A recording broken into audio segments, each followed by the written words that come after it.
হিসাবে সে নিজের ছেলেকে বিক্রি করে দেবে, নিজের পুত্রকে বিক্রি করে দিবে, নিজের ছেলেকে বিক্রি করে দিবে। আল্লাহ রাব্বুল আলামিন বলছেন যে বিবানি নিজের পুত্রকে আল বিক্রি করে দেওয়া হবে।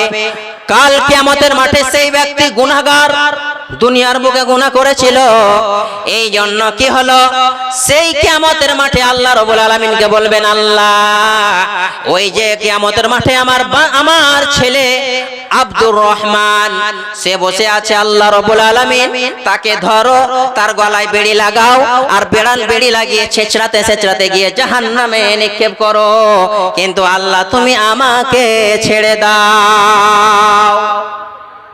ছেলেকে বিক্রি করবে, সাবধান। নিজের ছেলেকে বিক্রি করে দিবে নিজেকে রক্ষা করার জন্য জাহান্নাম থেকে। শুধু কি ছেলে? তারপরে আল্লাহ রাব্বুল আলামিন বলছেন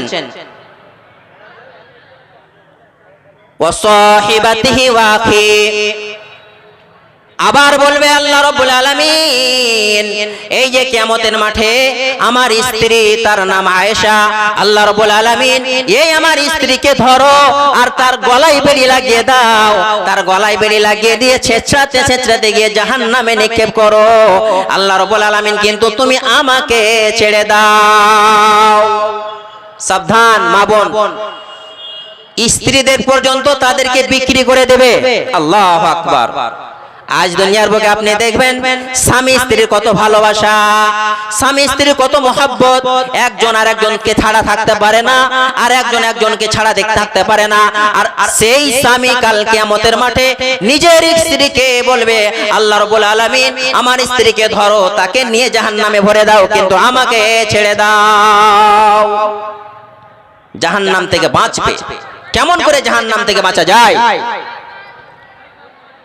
তারপরে আল্লাহ রাব্বুল আলামিন বলছেন ওয়াখি, আল্লাহ রাব্বুল আলামিন এই যে কিয়ামতের মাঠে আমার ভাই আব্দুর রহমান বসে আছে, আল্লাহ রাব্বুল আলামিন তুমি ওকে ধরো, এর গলায় বেড়ি লাগাও আর লেগিয়ে গিয়ে জাহান্নামের মধ্যে নিক্ষেপ করো, কিন্তু আল্লাহ রাব্বুল আলামিন তুমি আমাকে ছেড়ে দাও, ওই আমার ভাইকে নিয়ে যাও। এই করতে করতে নিজের ছেলেকে বিক্রি করবে, নিজের স্ত্রীকে বিক্রি করবে, নিজের ভাইকে বিক্রি করে দেবে। তারপরে আল্লাহ রাব্বুল আলামিন বলছেন ওয়ামান ফিল আরদি জামিআন সুম্মা ইউনজি, দুনিয়ার সমস্ত জিনিসকে মুক্তিপণ হিসাবে দিয়ে দিবে, এরপরেও বাঁচতে পারবে না, বাঁচতে পারবে না। আল্লাহ রাব্বুল আলামিন বলছেন কাল্লা ইন্নাহা লাযা, কখনো নহে, নিশ্চয়ই লিলিহান অগ্নি রয়েছে তোমার জন্য, তুমি জাহান্নামে প্রবেশ করো। নাযাতাল লিশাওয়া তাদউ মান আদবারা ওয়া তাওয়াল্লা ওয়া জামাআ ফাআওয়া, তুমি জাহান্নামে প্রবেশ করো, লিলহীন অগ্নিতে জাহান্নামে তুমি ঢুকে যাও, এবং ঢুকে একবার দেখো তোমার শরীরকে ঝলসে দিবে জাহান্নাম।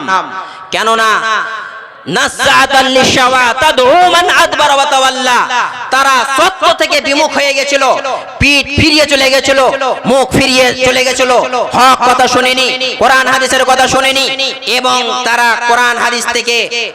কোরআন হাদিসকে মান্যতা দেয়নি। এই জন্য জাহান্নাম তাদেরকে আহ্বান করবে, এসো তোমরা জাহান্নামে এসো।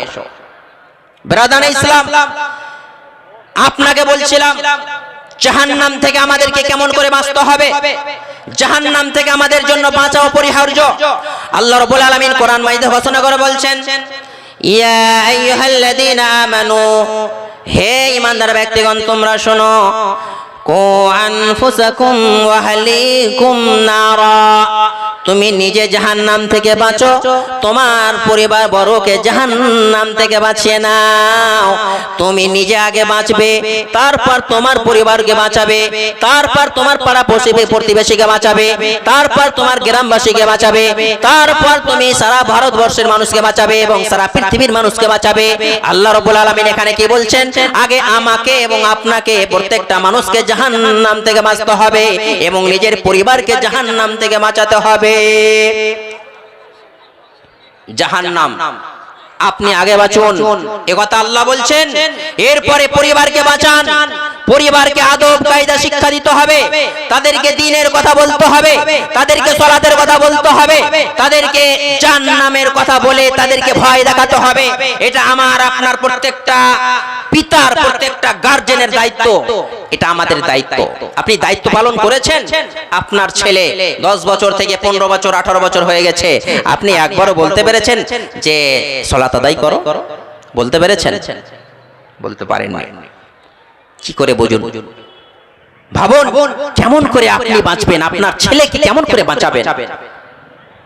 যদি আমরা আমাদের ছেলে মেয়েদেরকে দ্বীনের কথা না বলে জাহান্নামের কথার ভয় দেখিয়ে যদি তাদেরকে দ্বীনের পথে, সঠিক পথে নিয়ে আসতে না পারি, তাহলে আমরা কেমন গার্জিয়ান আপনি বলুন? আল্লাহু আকবার। কাল কিয়ামতের মাঠে কি হবে? যারা সালাত আদায় করে না তাদের ব্যাপারে এসেছে আল্লাহ রাব্বুল আলামিন কোরআন মাইদা বলছেন, আনিল মুজরিমিনা মা সালাকাকুম ফি সাকার। মুজরিমদের ব্যাপারে আল্লাহ রাব্বুল আলামিন বলছেন, মা সালাকাকুম ফি সাকার। ওই জান্নাতবাসীরা বলবে জাহান্নামীদেরকে, আরে ভাই কেন কেন তোমরা কেন জাহান্নামে আসলে? কিসের কারণ তোমরা বলো, তোমরা কিসের কারণে জাহান্নামে পড়তে আসলে? তখন এক নম্বর তারা উজর পেশ করবে, ক্বালু লাম নাকু মিনাল মুসাল্লিন, আমরা দুনিয়ার বুকে সালাত আদায় করিনি, আমরা দুনিয়ার বুকে সালাত আদায় করিনি, আমরা জীবনে কোনোদিন সালাত আদায় করিনি, আমরা শুধুমাত্র জুমার সালাত আদায় করেছিলাম বাস। এখানে কত মানুষ বসে আছে যে শুধুমাত্র জুমার সালাত আদায় করে? নাই, শুধুমাত্র জুমার সালাত আদায় করে, 5 ওয়াক্ত সালাত আদায় করে না। বহু মানুষ এখানে বসে আছে, বহু মা বোন আমার এখানে বসে আছে। আল্লাহু আকবার। সাবধান, সালাত যদি আপনার না থাকে তাহলে আপনি কোন মতেই জান্নাত যেতে পারবেন না। জান্নাত আপনার জন্য হারাম হয়ে যাবে। আপনার ঈমান নষ্ট হয়ে গেছে, ঈমান নিয়ে আপনার টানাটানি। যে সমস্ত মানুষেরা সালাত আদায় করে না তাদের ঈমান নেই, তারা মুশরিক হয়ে গেছে, কাফের হয়ে গেছে।